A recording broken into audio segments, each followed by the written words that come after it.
All right. Welcome back to Tips Matter. My name's Curtis, host of the show.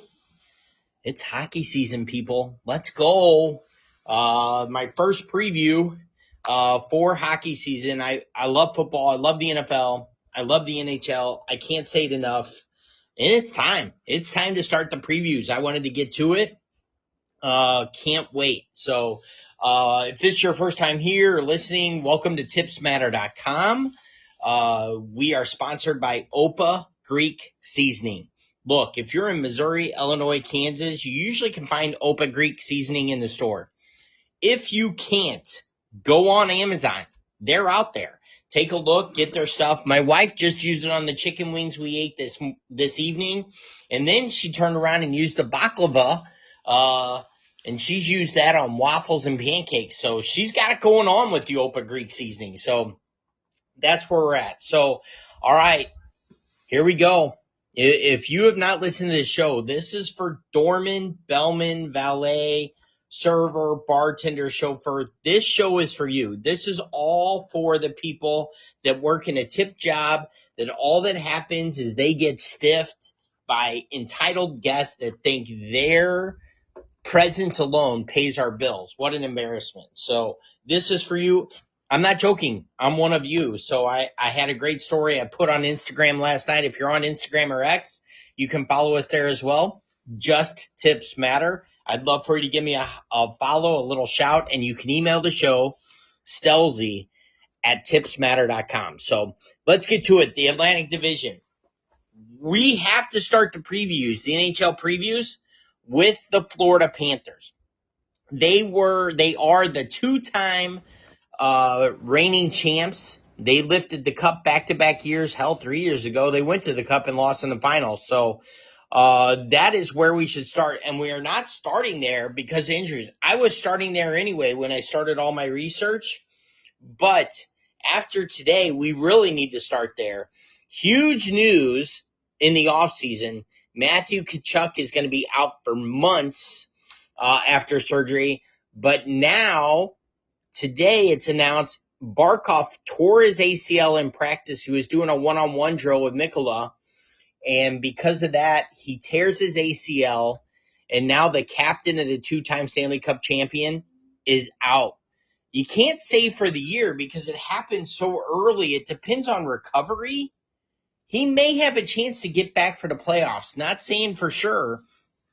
It'll be really interesting to see what Zito does, the GM of the Panthers, and if he tries to replace him. We know they're up against the cap. They had the best offseason of anybody out there. They were able to keep all three big-time free agents in Bennett, Marchand, and Ekblad. So let's get to their team real quick. Florida. Last year, they were 15th in goals for, 246 goals scored, 223 goals against, which was 7th in the league. Power play percentage was 23.5, which was good enough for 13th. Penalty kill was 10th in the league at 80%, 80.7 to be exact.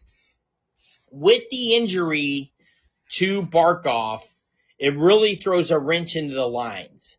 So I'm going to guess here is how they will line up. First of all, I love Bennett in the 2C.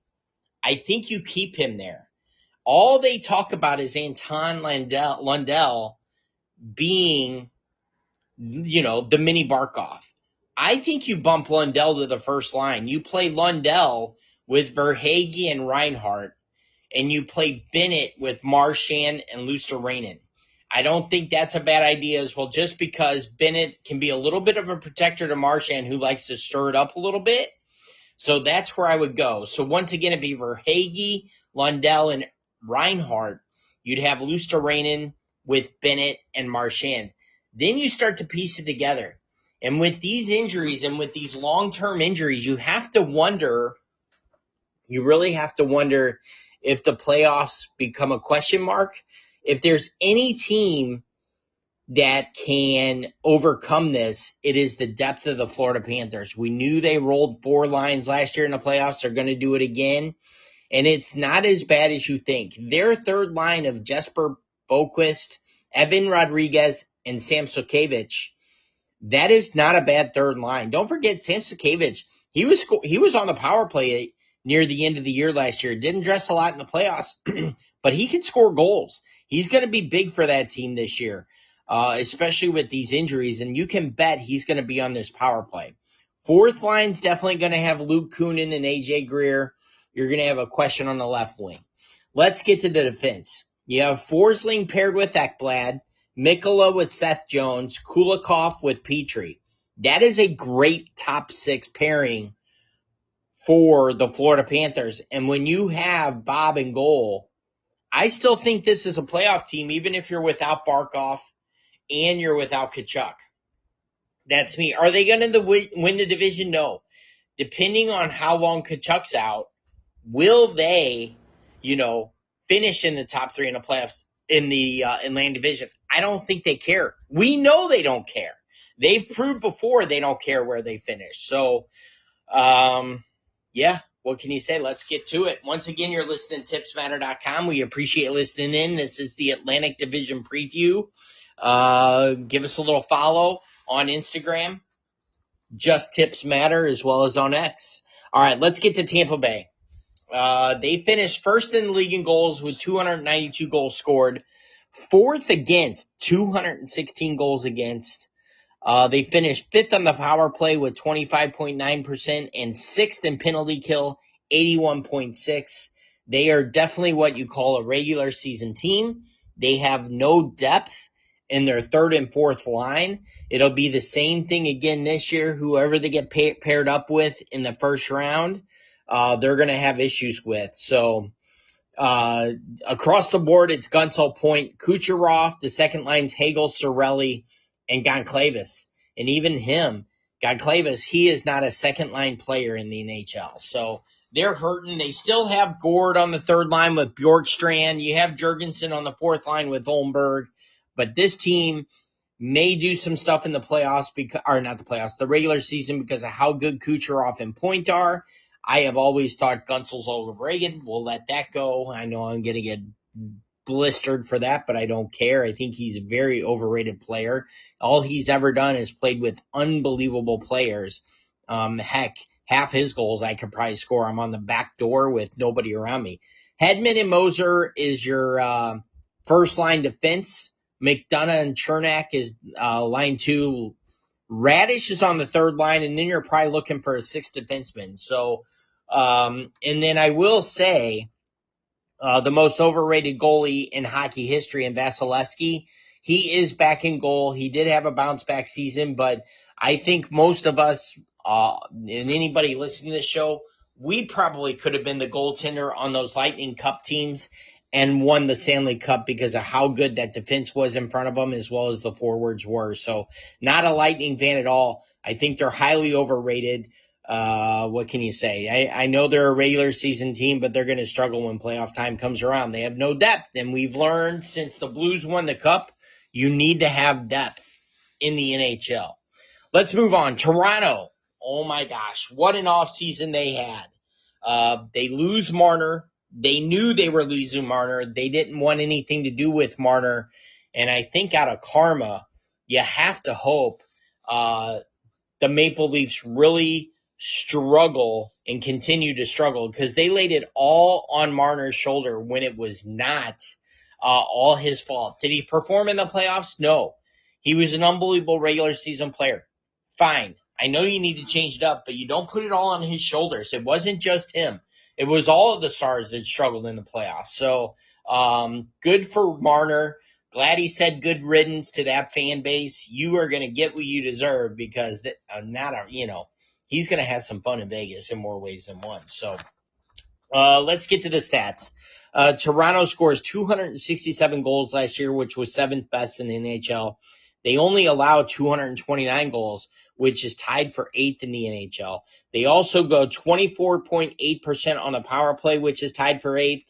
They do struggle a little bit. It's the bottom half of the league in the power penalty kill, 77.9%, which is 17th in the league. Let's go through the lines.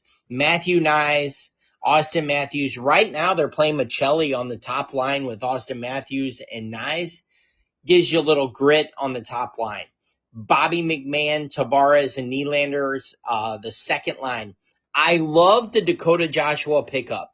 Unbelievable pickup with Nicholas Waugh on the trade with Marner as well as Max Domi. That's a great third line. Lorentz, Scotty Lofton, and Nicholas Robertson on the fourth line. It would not surprise me if Robertson moves up this lineup. He's a good player. Lofton is a great fourth line player. They really are a good team and deep, and they can run four lines all year. The defense is where I'm a little nervous. You have McCabe and Tanev as the first line, Riley and Carlo. Riley being one of the most overpaid defensemen in the league, with Carlo for the second pairing. And then you have OEL, Oliver Ekman-Larsson, and then you're probably looking for a sixth defenseman. So the power play is going to be deadly. Nyes, Tavares, Nylander, Riley, and Matthews, it will be deadly as heck. They are going to miss Marner in that situation on the power play. As good as he finds players, great passing with Matthews, no-look passes, that's going to be a big loss to their power play. Matthews is unbelievable. If he stays healthy, can they get in the top five on the power play percentage? Maybe, but without Marner, I would highly doubt it. Goalies, Stolars, and Hildeby. Wall is out. He is taking a leave of absence. There's no news at this point that I have seen on why he is out, but not the best and not the most comfortable in goaltending I would be if you're a Toronto Maple Leafs fan, that's for sure. All right, moving on. Ottawa Senators. What a year they had. Made the playoffs. They tied for 18th in the league in goals with 242 scored, 13th against at 232, 11th on the power play at 23.8%, 19th in penalty kill. They needed to shore that up, 77.7% on the penalty kill. They made the playoffs last year. Huge jump. Their top line of Tkachuk, Stützle, and Giroux. You have a second line of Perron, Cousins, and Zetterlund. Cousins really made a good jump when he was traded from Buffalo to Ottawa. Pinto, who's going to get a big raise. Center's the third line. I don't know if it stays there. You got to be deep down the middle. No, it's tough not to have him there. With Amadio and Gray, I would swap Amadio and Zetterlund maybe until Zetterlund proves he can consistently score goals. And then the fourth line is going to be a patchwork, right? You got Nick Cousins. Eller's out with an injury. He'll be there once he's back. You're really patching together a fourth line. Defense pairings is Sanderson and Zub. You have Chabot, and Jensen's hurt, but he'll be back. And then you're patching together a third line pairing of defensemen. Goalies. What do you think? Ullmark, is he the answer? Had a decent year last year. I think it's the best you have right now. Ullmark would be your guy. Don't forget, day-to-day is Drake Batherson. So once he's back and healthy, he's going to jump into that second line as well. So a lot of quality and looking up and positivity for the future for this Ottawa Senators team. But I am going to tell you this. At some point, and I'm not joking, Brady Tkachuk ends up with Matthew Tkachuk in Florida. If I'm running that team, you made the playoffs last year, I'm seeing what you can get for Brady Tkachuk right now from Florida. Can you get a couple of those young guys that can do some damage, some picks? Look, it's going to happen sooner or later. We all know it's directing toward Florida. Keith Tkachuk's down there now with his son Matthew. At some point, Brady's going to be down there. So with the injury to Barkov, the money works now.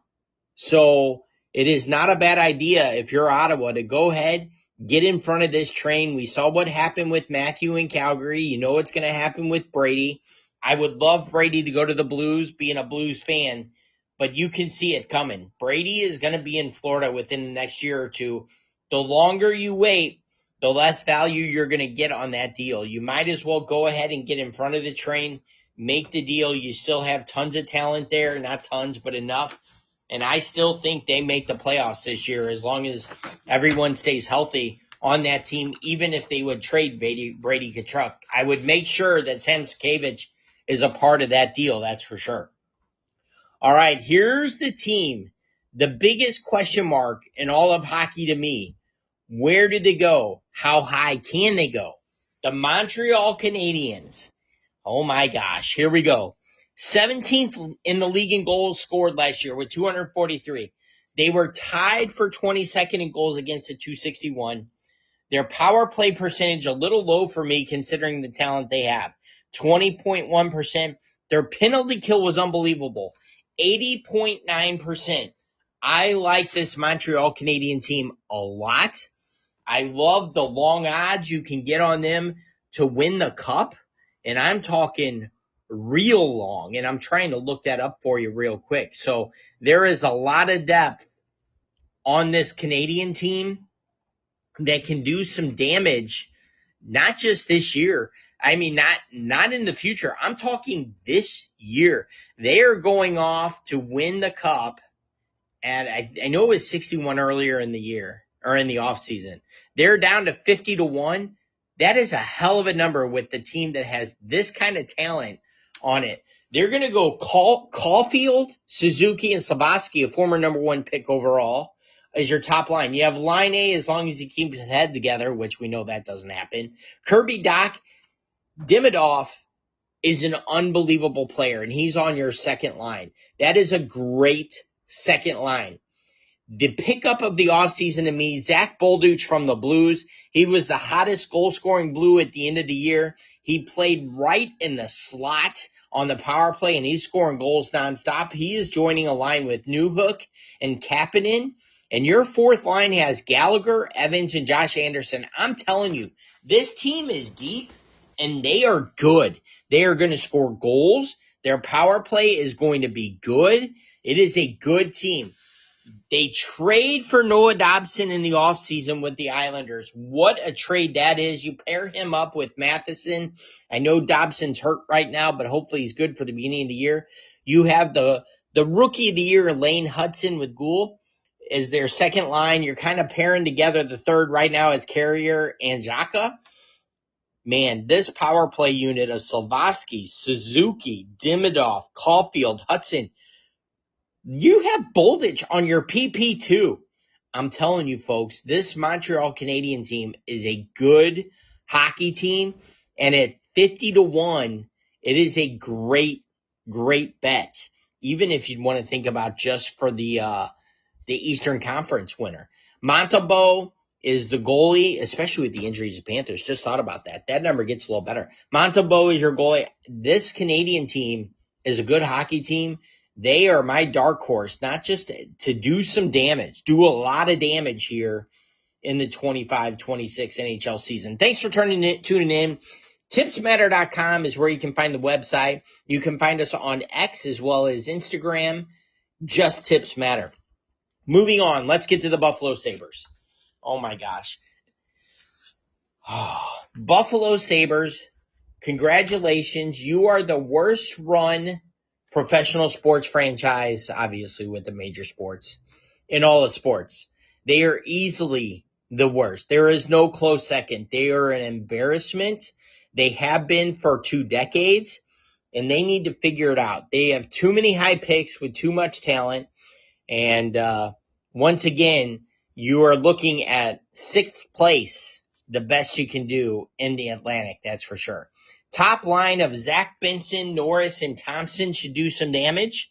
Second line of Zucker, McLeod, and Tuck. Tuck, this is how bad they are. Alex Tuck is from the area. He's the captain. He is a great captain. No one wants to play for the Buffalo Sabres. No one. Alex Tuck wants to play for that franchise, and the Sabres will not pay him. It is absolutely incredible how bad they are as a franchise. Jack Quinn on the third line. They made a move for Josh Doan in the offseason with Kulik, and then you're piecing together the fourth line with Krebs. Defensive pairings, they keep Byram. I don't know why. They have so much money on the blue line already. They should have looked and made the trade for more firepower. The Blues were interested. The Buffalo was not. Byram kind of fits the bill. I think the Blues were willing to go Kyrou for Byram, and they didn't want to do it. But the top line of Byram and Darlene, prayers out to his wife. They went through a hell of an offseason. Owen, Power, and Kesserling is the second line. Good pickup there with Kesserling. And then Matthias Samuelsson, who's one of the most overpaid defensemen in the league. Right now, it's Timmins is your number 6 defenseman. Goalie is Alex Lyon with Georgiev. Good luck with that. Greenway and Luukkonen are out with injuries. So they do have some depth, but the Sabres going to saber. Looking at their stats from last year, Buffalo finishes 10th in the league in goals at 265 goals scored. Excuse me.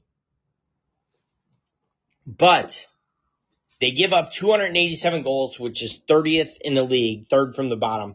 24th on the power play with 18.8% scored. That's embarrassing. There's too much talent to be 24th in the league on the power play. 23rd on the penalty kill at 76.4, and that is why the Sabres are going to saber. You have all that talent with Darlene, Thompson. You have Josh Norris. They shouldn't be that far down the list on the power play. Absolutely incredible how embarrassing they are. Let's get to the Red Wings. Let's go over their season stats from last year. 22nd in the league in goals at 235 goals scored. 21st in the league in goals against at 259. 4th on the power play at 27%, but they were the worst team in the league in the penalty kill at 70.1%. 7 out of 10 times they were scored on the power play. Oh my goodness. Their penalty kill, absolute embarrassment. Let's get to the lines. The top line is Raymond with Larkin, and I would think Kane. But a lot of sites have Kane on the second line with DeBrincat and Casper. Somebody's got to play that top role. They're talking about this young kid, Finney. We'll see how that goes. You really don't want to put a young kid on that top line to start. Make him earn his way up. Third line of Rasmussen, Kopp, and Appleton. And their fourth line is just going to be a hodgepodge with JT Compher kind of centering that fourth line. You have Ben Chariot and Sider, who is a big-time player on the first line. Second line defense is probably Albert Johansson, Jacob Bernard Docker, and your third line of Gustafson and Hull as your third line defense pair. You can flip-flop 2 and 3. All 4 of those guys aren't huge players in the NHL, that's for sure. First power play unit of Raymond, Larkin, Kane, DeBrincat, and Sider. That shows why they're fourth in the league in the power play at 27%. The talent on that power play is absolutely amazing. And then one great move they make, they trade for John Gibson in the offseason. They need to see if he has anything left, and if he doesn't, you have Cam Talbot as the backup. Edvinson's out, and so is JVR. James Van Riemsdyk's there, but he's day-to-day. My guess would be maybe he jumps into the top line. But once again, this Steve Yzerman-led Red Wing team will be on the outside looking in for the playoffs this year. They just don't have enough depth to compete in today's NHL. Last but not least, oh my goodness, Boston Bruins fans. Being a Blues fan, I can't say I'm happy about it, but I'm not horribly upset about it. Absolute embarrassment of a franchise now. They finished tied for 27th in goals scored at 222 goals. 26th in goals against at 271 goals scored. 29th on the power play at 15.2%. 24th in the penalty kill at 76.3%. How are you last? Okay, fourth last in the league in the power play when you have Pasternak on your team. It's incredible. This franchise is absolutely horrible. The front office needs to be embarrassed. Their front office rivals the St. Louis Baseball Cardinals. It is just as bad as they are. They can't make a good move for their life. Let's go through their line. Morgan Geeky's on the top line on the left wing with Lindholm and Pasta's on the right. Then you have Zacha down the middle with probably Arvidsson, and then you got to find a left winger. Third line, Tanner Jeannot with Middlestat, and then you got to find a right winger. And then your fourth line, good luck to you. You have retreads. They should all be in the AHL. And this is why the Boston Bruins are horrible as a franchise right now. McAvoy and Lahiri are the top line defense pair, along with Hampus Lindholm and Peak is your second line defense. And you have Zadorov, who is highly overpaid. And you're looking for a sixth defenseman that belongs in the NHL. What can I say, Boston fans? You have McAvoy and Pasta. Your goalie, who you just paid big money to, Jeremy Swayman, really struggled last year. You have Korpisalo as well as the backup. Wow. I mean, you overpaid for the goalie. He's got to prove now that he can do it again, which I think he will, in all honesty. But if you were Boston, I'm going to get on this train. I didn't think I was going to, but I'm going to. You need to start over. If you don't have a chance to win the Stanley Cup, you need to make trades. And you need to trade everyone and get as many assets as you can get. How many franchises and what would they pay for David Pastrnak? You need to get him off the books and get as many young, controllable assets and picks, high picks that you can get. Lindholm, probably overpaid now. Can you get out of that contract? Probably. But there will be plenty of people that want him because he is a center. Pavel Zacha, plenty of teams would want Zacha. He's a centerman. He's a decent centerman, along with Middlestat. Why are you paying Tanner Jeannot like 54 years? That's a stupid signing. You're bidding against yourself, but they do what they do. McAvoy, another quality player that teams would pay for. They need to blow it up and start over. They are not going anywhere, and until they make those trades, they are going to be an embarrassment, just like my Cardinals are. So that's where we are with the Atlantic Division. Florida, Tampa, Toronto, Ottawa, Montreal, Buffalo, Detroit, Boston. I can tell you right now, 5 teams are making the playoffs in the Atlantic. Florida, Tampa, Toronto, Ottawa, Montreal. Buffalo, Detroit, Boston, all 4 fall short. In fact, Boston's going to be in play for more than likely the number 1 overall pick. I know that's saying something, going out on a limb, but I'm just telling you the truth. Who can jump into the top 3 above Florida, Tampa, and Toronto? With the Florida injuries, I'm telling you, this Montreal team is better than people think, and I am on this Canadian bandwagon, that's for sure. So that is my thought on the Atlantic Division of the NHL coming into the 25-26 season. I want to know what you think. Please email the show, stelzy@tipsmatter.com. What order, who makes the playoffs, that kind of thing. STELZY@tipsmatter.com. Please follow us, Just Tips Matter on X and Instagram. Please don't forget, we're sponsored by Opa Greek Seasoning. And don't forget, tips